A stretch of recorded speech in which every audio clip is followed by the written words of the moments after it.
मित्रांनो, आपण नवी गाडी घेतली की तिची किंमत दरवर्षी कमी होते, बरोबर? याच संकल्पनेला अर्थशास्त्रात घसारा असं म्हणतात आणि हाच जी-डी-पी आणि एन-डी-पी मधला मुख्य दुवा आहे. जेव्हा आपण जी-डी-पी मधून उत्पादनादरम्यान झालेली यंत्रसामग्रीची झीज किंवा मोडतोड वजा करतो, तेव्हा जे उरतं त्याला म्हणतात एन-डी-पी म्हणजे नेट डोमेस्टिक प्रोडक्ट. सूत्र सोपं आहे. NDP is equal to GDP minus घसारा म्हणजेच डेप्रिसिएशन. आता परीक्षेसाठी आपण काय लक्षात ठेवायला पाहिजे?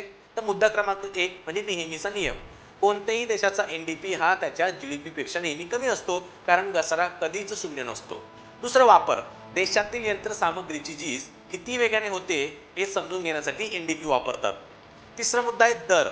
भारतात कोणत्या वस्तूवर किती घसारा लावायचा हे वाणिज्य आणि उद्योग मंत्रालय ठरवतं, बरोबर?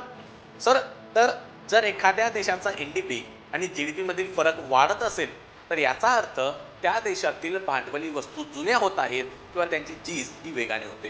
त्यामुळे केवळ जी-डी-पी वाढून चालत नाही, तर एन-डी-पी कडेही सरकारला लक्ष द्यावं लागतं.